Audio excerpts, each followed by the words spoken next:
Olá, nós vamos conversar hoje sobre a imunização na pessoa com diabetes. Eu sou Rene Marie Chaves Fonseca, sou médica endocrinologista, diretora fundadora do CEDEBA, o Centro de Diabetes e Endocrinologia do Estado da Bahia, vice-presidente da Sociedade Brasileira de Diabetes Regional Bahia e titular da Academia de Medicina da Bahia, cadeira número 50. E aproveito para declarar que não tenho nenhum conflito de interesses nessa apresentação, como pede o Conselho Federal de Medicina. Bom, por que a gente precisa priorizar a imunização na pessoa com diabetes? Porque os indivíduos com diabetes apresentam maior risco de infecção, podendo a própria doença, o diabetes, aumentar a morbimortalidade. A hiperglicemia também altera vários mecanismos imunológicos, aumentando o risco de infecção. E a imunização é importante estratégia de proteção à saúde e promoção da qualidade de vida. Portanto, o grande desafio que a gente encontra hoje é vacinar a população. E a desinformação, a dificuldade de acesso, fazem com que a gente ainda tenha uma baixa adesão nas pessoas com diabetes quando a gente fala em imunização. Bom, o que acontece no diabetes? Existe uma alteração na imunidade inata, uma alteração na migração e na quimiotaxia de polimorfonucleares, uma alteração na capacidade fagocítica de leucócitos, principalmente quando o indivíduo está descompensado, com a glicemia acima de 200. Em relação à imunidade adquirida, se questiona se existe uma resposta proliferativa celular de linfócitos CD4 a antígenos proteicos primários diminuída em pacientes com diabetes tipo 1, e é uma controvérsia se isso ocorre no paciente com diabetes tipo 2.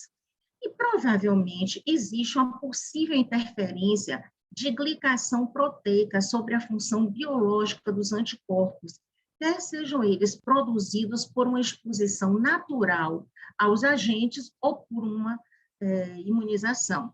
E essa glicação é proporcional ao aumento da glicada das pessoas com diabetes, ou seja, essa glicação, quanto maior está o indivíduo descompensado, maior a hemoglobina glicada e maior essas alterações tumorais.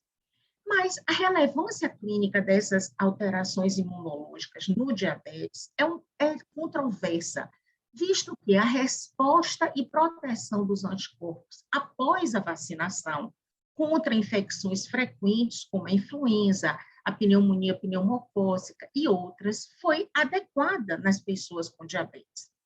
Então, nós temos que levar em conta, quando a gente está pensando no diabetes, nos fatores que podem interferir na resposta vacinal desse indivíduo. A presença dos anticorpos, a quantidade, o tipo de antígeno, a via de administração, a presença e a qualidade do adjuvante, a estocagem e o manuseio da vacina, o estado nutricional, fatores genéticos, condição clínica de base, mas principalmente a idade do indivíduo. Por quê? Porque nós vamos ver que existe uma situação que é chamada de imunossenescência, que é uma situação onde o indivíduo, à medida que ele vai envelhecendo, ele vai tendo uma diminuição na sua resposta vacinal. Com o envelhecimento, essas mudanças no sistema imune adaptativo inato fazem com que exista uma inabilidade de responder a novos antígenos e de manter a resposta imune de memória. A variação de receptores de linfócitos num indivíduo de 70 a 85 anos, ela é 10 a 20% do que a gente encontra no indivíduo jovem, ou seja, muito menor número de receptores. E alguns tipos de linfócitos não têm habilidade de montar uma resposta apropriada contra novos antígenos, tendo esses anticorpos uma meia-vida, em geral, curta, incapazes de fazer uma adaptação para anticorpos mais específicos, de maior durabilidade e maior capacidade de defesa contra micro-organismos.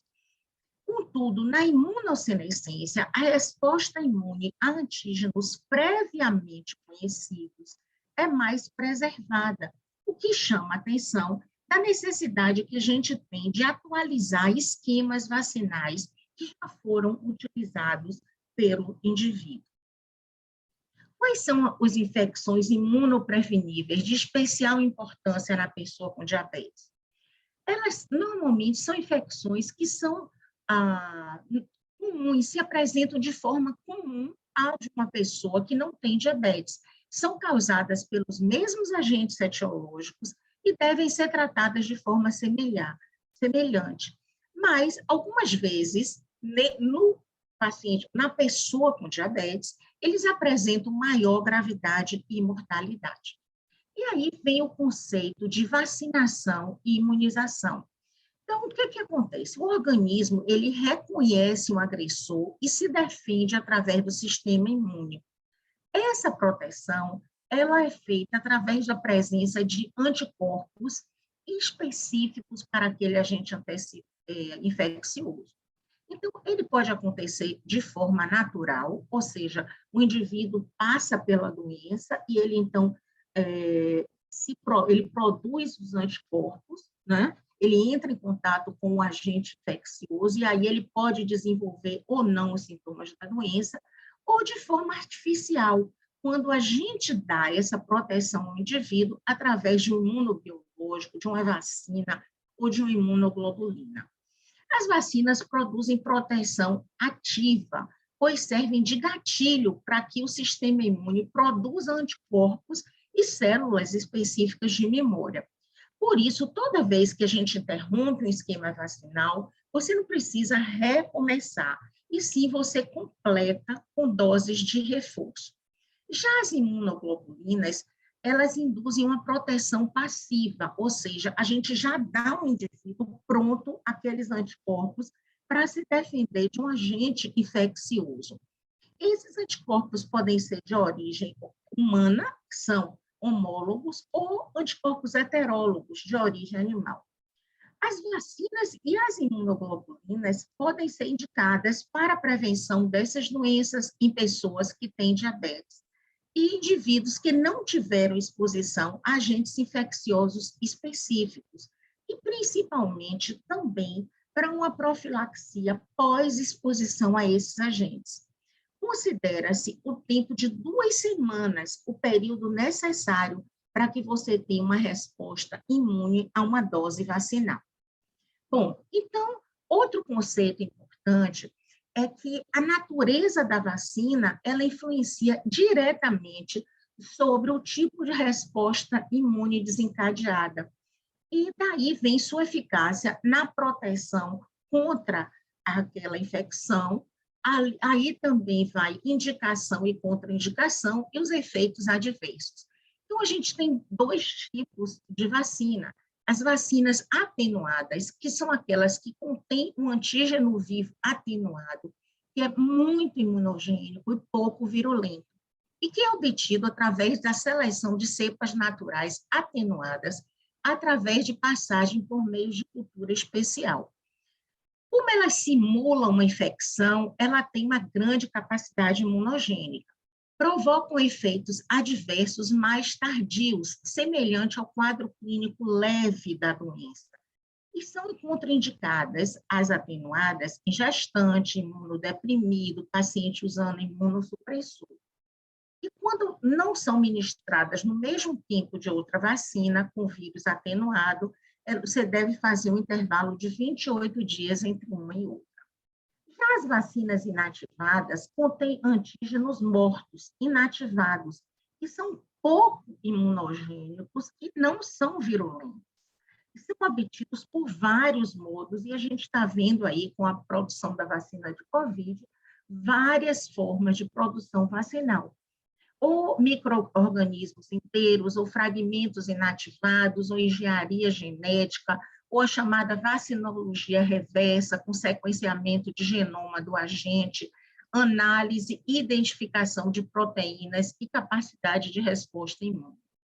Como eu falei, elas são menos imunogênicas, provocam uma reação adversa precoce e geralmente secundária, com uma ação inflamatória muito no local da aplicação da vacina. Mas ela pode ser usada em gestante, imunodeprimido, e paciente, e essas vacinas não têm interferência de imunoglobulinas, e podem ser aplicadas sem intervalo mínimo entre outras vacinas atenuadas ou inativadas. Muito bem. Bom, como é que é o intervalo entre essas doses no esquema de vacinação? É necessário tempo de maturação para que a resposta imunológica se instale de modo adequado. Então, os intervalos entre as doses iniciais e de reforço não devem ser muito curtas, geralmente a gente tem 30 ou 60 dias para a utilização. E se ocorre um atraso entre as doses, é como eu falei há pouco, não tem necessidade de você recomeçar o calendário vacinal, você continua a partir daí. Contudo, doses de reforço podem vir a ser necessárias quando os níveis sorológicos de anticorpos são fundamentais para a manutenção da proteção. Quais seriam, então, as doenças que a gente chamaria atenção aqui, que são importantes no caso da pessoa com diabetes? Influenza, pneumonia pneumocócica, tuberculose, varicela zoster, hepatite B e hemófilos. Por quê? Eu vou chamar a atenção, vou começar a falar um pouquinho sobre a influenza, principalmente que agora a gente vai lidar com a onda da influenza, a vacina da gripe, e a gente tem que chamar a atenção de que a influenza é uma das principais causas globais de doença e morte, chegando a causar 250 a 500 mil mortes anuais. As pessoas com diabetes estão entre as que têm maior risco de desenvolver forma grave.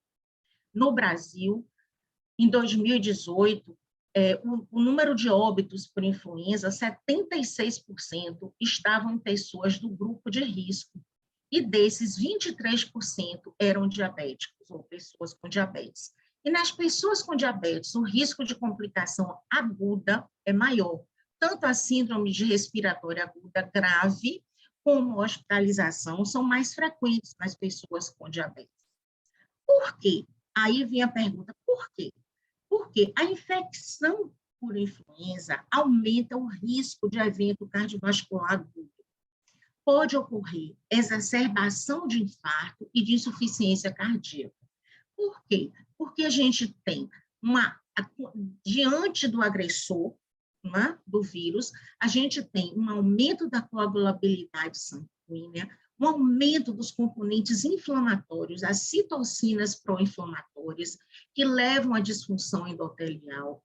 Existe um estímulo simpático que pode aumentar a demanda de oxigênio e pode levar à ruptura de uma placa com uma síndrome, ou desencadear de uma síndrome coronariana aguda, levando a esse risco de infarto agudo do miocárdio. Por outro lado, além disso, essas citocinas e esse aumento da demanda miocárdica de oxigênio pode levar a uma miocardite viral com necrose de miócitos e depressão da função miocárdica, levando o indivíduo a um risco de insuficiência cardíaca. São vários os mecanismos, então, que levam a esse quadro mais agudo de disfunção cardiovascular, que envolve mediadores pró-inflamatórios, ativação neurohormonal e uma ativação de toda a cascata de coagulação. Portanto, a gente sabe que a infecção pelo vírus da influenza pode exacerbar uma doença cardiovascular já pré-existente, levando a um infarto através da ruptura de placa, levando a uma ruptura de placa aterosclerótica e ao acidente vascular cerebral, ou um efeito miocárdico direto, levando a miocardite, pericardite e a essa deteriorização de miócitos que levam à insuficiência cardíaca. Portanto, a gente tem que ter em mente que quando a gente tem uma pessoa com diabetes, a gente tem uma pessoa que já tem um alto risco de doença coronariana e uma infecção por influenza pode levar a uma desestabilização de placa aterosclerótica, uma disfunção endotelial, uma alteração da hipercoagulabilidade induzida pela resposta inflamatória. E o que é que a vacina faz? A vacina protege contra eventos cardiovasculares, por meio também de múltiplos fatores. A prevenção evita essa desorganização da homeostase, eles promovem uma estabilização da placa hemodinâmica através de ativação do receptor da bradicimina 2, e ela pode promover a estabilização das placas ateroscleróticas, sendo que a vacina contra a influenza foi associada a uma redução significativa na incidência de acidente vascular cerebral nos primeiros 59 dias após a vacinação, variando entre 17% e 55%. Bom, e a efetividade desta vacina na prevenção de internação hospitalar e óbito no DM2 existe? Sim. Esse trabalho de Vamos e colaboradores mostrou um trabalho com 124.503 adultos entre 55 e 66 anos, cujo objetivo principal era avaliar a eficácia da vacina sazonal contra a influenza em relação à internação por infarto, acidente vascular, insuficiência cardíaca, pneumonia e morte por todas as causas. E isso foi muito importante porque a gente observou nesse trabalho que houve diminuição de 19% de infarto, 30% de acidente vascular encefálico, 22% de insuficiência cardíaca, 15% de pneumonia e mortalidade de 24%. Então, a gente vê que realmente existe eficácia e efetividade da vacina na prevenção de hospitalização e de complicação em pessoas com diabetes. Bom, e qual é a segurança que a gente tem? Em pacientes com diabetes tipo 1, entre 9 e 30 anos, que receberam a vacina virosomal inativada padrão, tanto a tri como a tetra foram importantes e a segurança foi semelhante, indicando que a vacinação com ambas as vacinas é segura e adequada. Nos pacientes com DM2 com mais de 19 anos, que receberam a vacina inativada em dose padrão, ela foi bem tolerada, a incidência de reações locais tendeu a ser menor, os perfis de imunogenicidade foram menores entre os dois grupos, e a vacina inativada é segura e adequadamente imunogênica em indivíduos com DM2. Bom, o que é que a gente tem, então? Que os trabalhos hoje, desde 2006, a gente já vem mostrando trabalhos onde houve diminuição do risco de hospitalização e de morte. A gente teve depois, em 2016, diminuição de pneumonia, de morte, de AVC. E, em 2020, um trabalho muito importante por Modan e colaboradores na Dinamarca, com 241.551 pacientes, mostrou, inclusive com a amostra mais saudável, excluindo comorbidades de pessoas com diabetes, e se mostrou uma redução importante de risco de hospitalização, risco de morte, em 17%, 16% risco de morte cardiovascular e 15% risco de morte por infarto. Portanto, o que toda a literatura científica mostra é que a vacinação para a influenza pode diminuir a hospitalização por pneumonia em adultos e idosos, e essa meta-análise, inclusive, de estudos observacionais, mostraram que houve a vacinação para a influenza, foi associada a uma diminuição de mortalidade por todas as causas, diminuição de pneumonia e hospitalização, diminuição de doença cardiovascular e mortalidade, menor descompensação glicêmica, e observou-se que a resposta humoral pós-vacinal não foi diferente nas pessoas com diabetes, indicando boa resposta imune nestes indivíduos.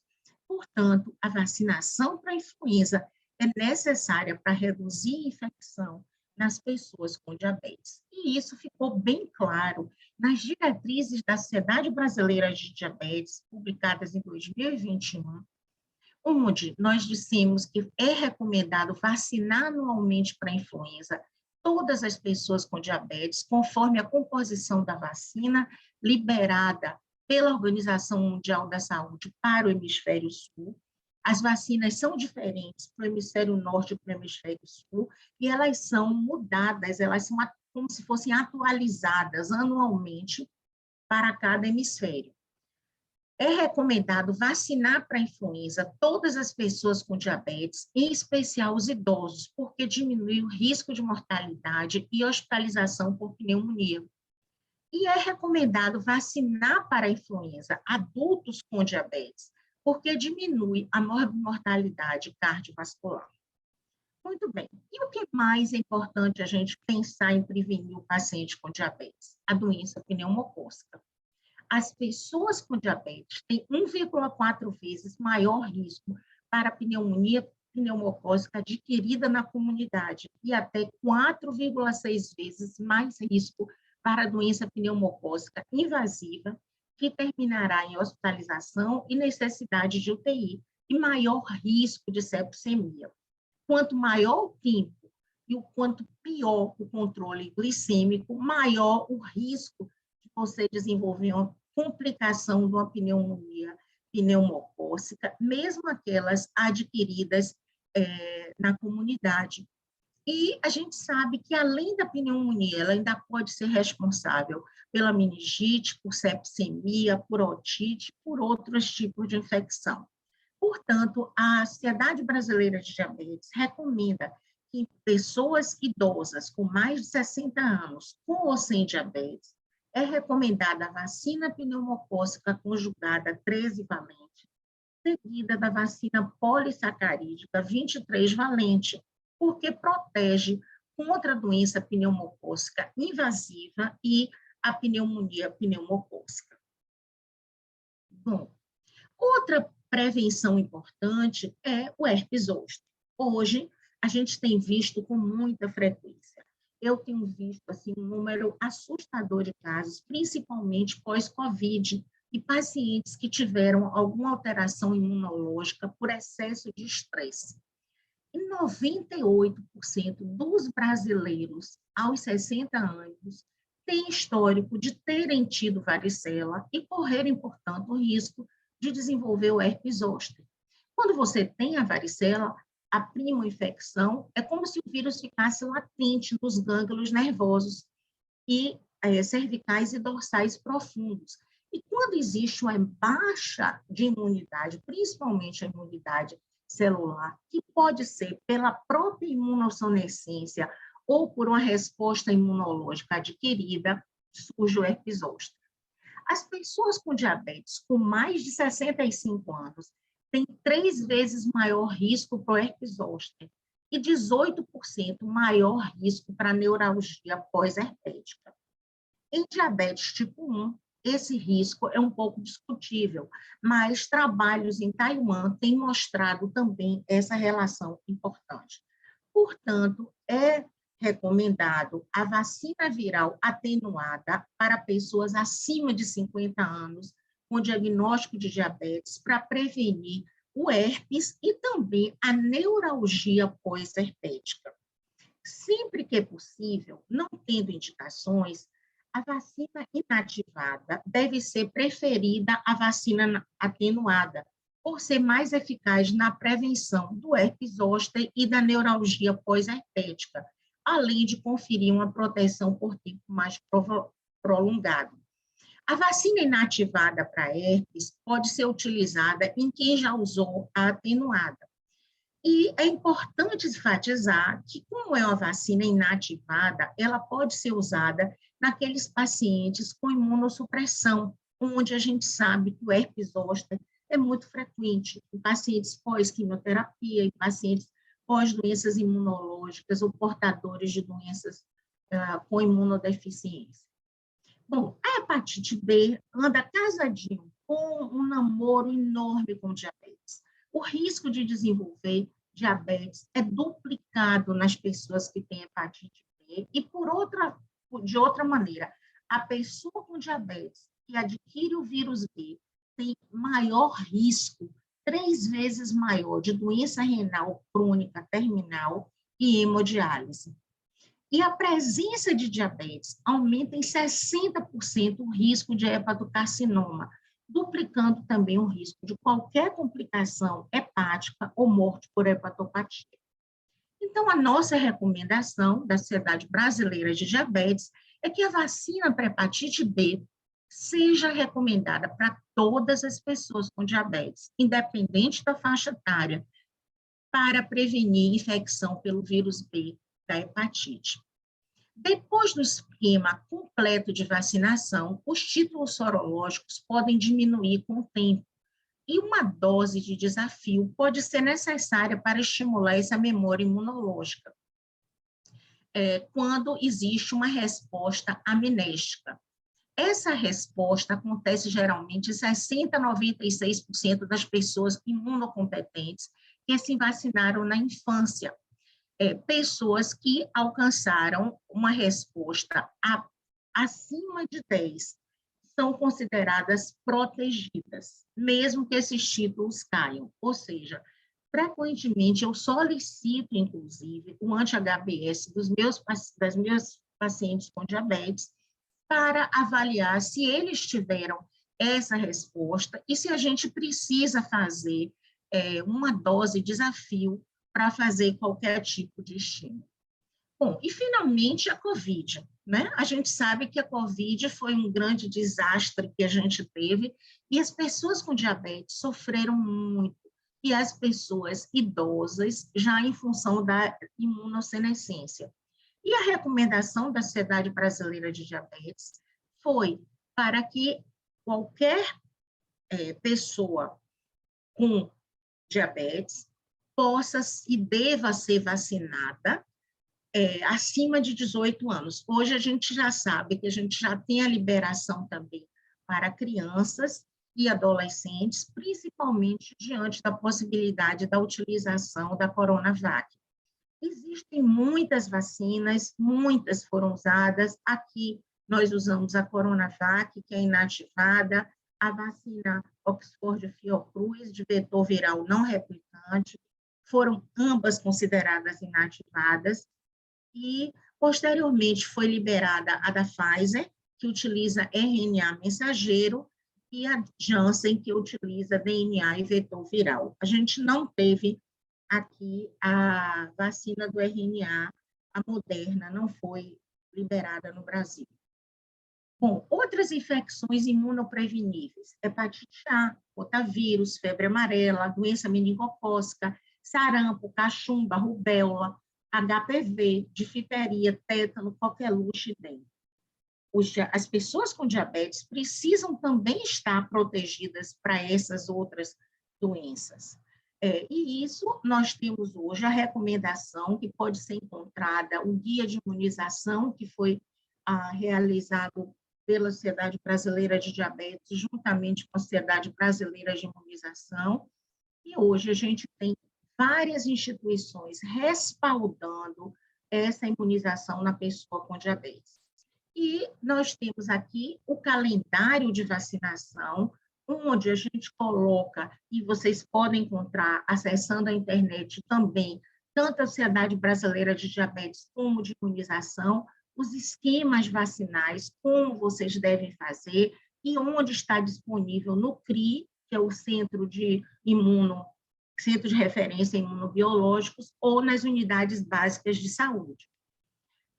E dessa forma, vocês podem encontrar pneumonia, a pneumocócica, a influenza, hemófilos, hepatite B, varicela, herpes zoster, todas essas vacinas, assim como as outras que já vêm do calendário vacinal infantil e que você precisa fazer algumas vezes reforço para estas pessoas com diabetes.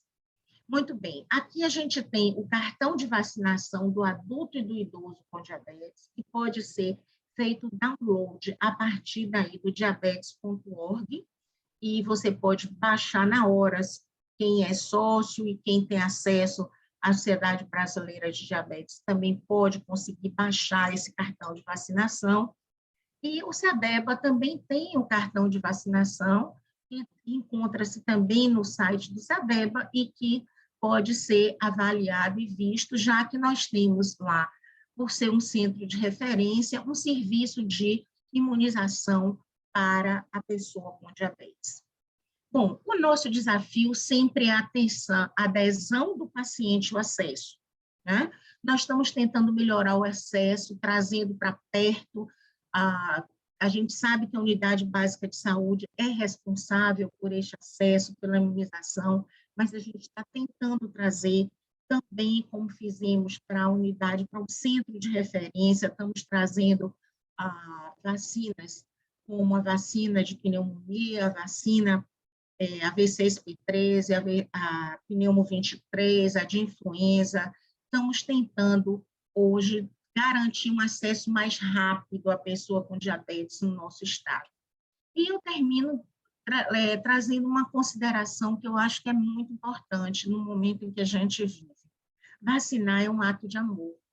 Vacinação não deve ser considerada uma escolha pessoal. Eu vou me vacinar ou eu não vou. A imunização é um pacto coletivo para se erradicar doenças ou prevenir complicação em outras. Eu me vacino para proteger você, você se vacina para me proteger. Então, obrigado pela atenção, e eu espero que tenha ficado claro para todos e proveitoso.